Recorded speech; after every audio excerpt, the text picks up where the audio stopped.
V S आयची नियामक मंडळाची पण बैठक झाली आणि व्ही-एस-आयनी राज्यातल्या सर्व साखर कारखान्यांच्या पदाधिकाऱ्यांना, अधिकाऱ्यांना, प्रमुखांना बोलवलेलं होतं. आणि या साखर कारखानदारीमध्ये जे वेगवेगळ्या प्रकारचे प्रश्न आहेत, मग डिस्टलरीमधले असतील, कोजनमधले असतील किंवा सोलरच्या संदर्भातले पण काही अडचणी आत्ता सांगितल्या.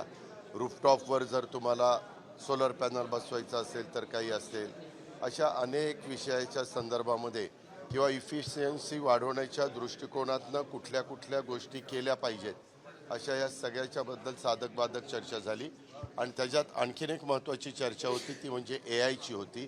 कारण आपल्याला सगळ्यांना माहिती आहे, कृत्रिम बुद्धिमत्ता ह्या गोष्टीचा वापर करून सर्व क्षेत्रामध्ये त्यांनी अंतर्भाव केलेला आहे. त्यावेळेस आपलं कृषी क्षेत्र पण ह्याच्यामध्ये मागं राहायला नको, म्हणून आम्ही सरकार म्हणून पण प्रयत्न करत आहे. परंतु त्याचबरोबर VSI हे एक महत्त्वाचे संशोधन केंद्र आहे आणि त्याच्यामुळे ह्यांनी पण यंदा साधारण 5,000 शेतकऱ्यांना, आपल्याला पहिले होते 9,250, आता 18,250 रुपये इन्सेंटिव्ह हेक्टरी द्यायचा निर्णय घेतलेला आहे.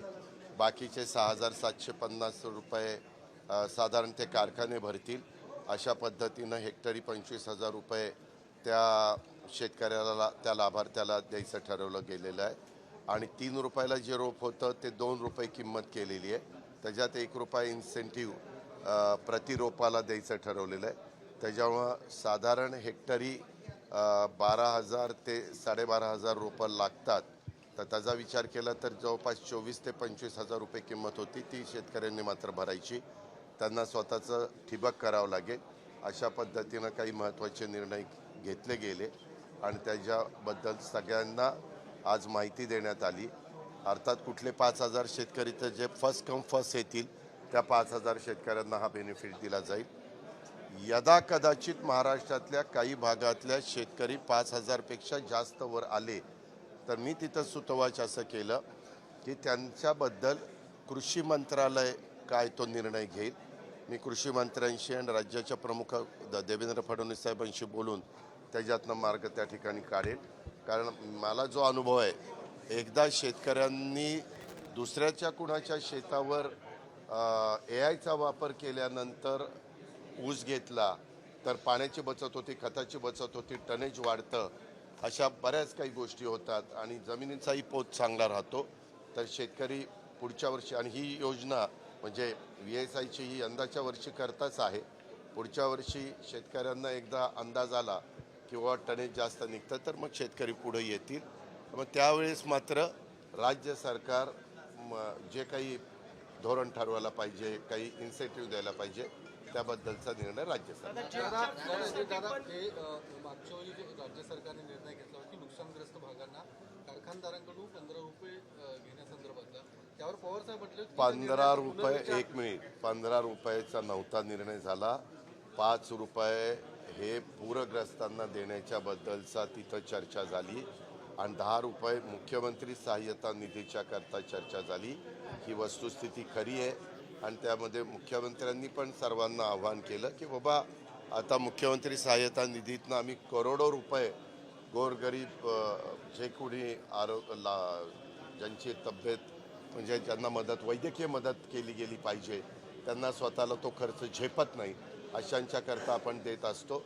तर काय हरकत आहे तुम्ही दिली तर, अशा पद्धतीनं मुख्यमंत्र्यांनी सुतोवाच केलेला होता. आपल्याला सगळ्यांना माहिती आहे, कुठलाही निर्णय झाला तर त्याला वेगवेगळे मतप्रवाह असतात. प्रत्येकाला आपापलं मत व्यक्त करण्याचा अधिकार आहे.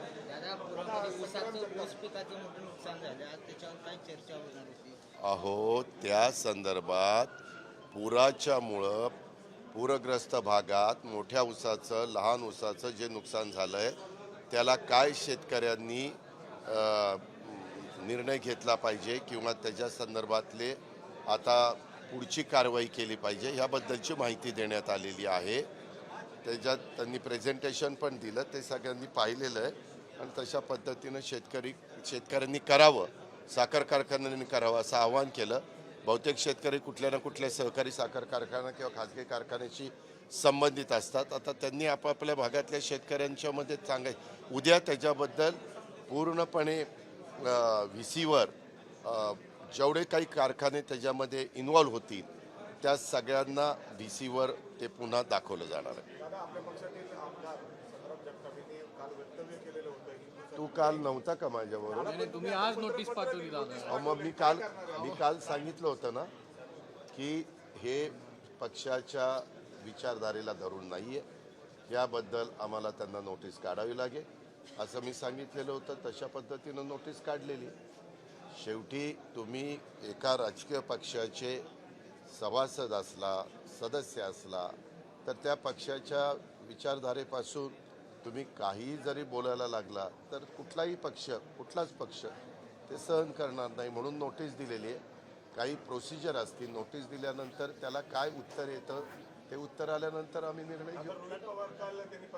बाकीच्यांना मला काही बोलायचं नाही. मी तुला नेहमी सांगतो, तू लोक मला इतके वर्ष ओळखतो. मी इथं जे VSIच्या मीटिंगला झालं ते व्यवस्थित सांगितलेलं आहे. पुढं साधारण आम्ही कृषी विभाग काय करणार आहे ते सांगितलेलं आहे. राज्य सरकारची भूमिका त्या ठिकाणी सांगितलेली आहे. परंतु तुम्हाला बऱ्याच जणांना ह्याच्यात इंटरेस्ट नसतो. हा असं म्हणला त्याच्याबद्दल तुमचं काय मत आहे आणि त्यांनी तसं केलं त्याच्याबद्दल तुमचं काय मत आहे? मला काही फरक पडत नाही. हां, दिवाळीच्या आधी देण्याचा प्रयत्न आहे. मी मुंबईला जाणं उद्या आहे. मी उद्याच्याला चीफ सेक्रेटरीला पण दुपारी बोलवलं आहे. आम्ही सगळ्या जिथं ही पूरग्रस्त परिस्थिती निर्माण झालेली आहे तिथल्या जिल्हाधिकाऱ्यांचे सगळ्यांचे रिपोर्ट शेतकऱ्यांचे आलेत का? रिपोर्ट आल्या आमचे जे काही तरतूद करायची किंवा जो काही निधी उपलब्ध करायचा तो आम्ही तयार ठेवलेला आहे. आम्ही ताबडतोब DBTद्वारे त्यांच्या अकाउंटला पैसे पाठवले.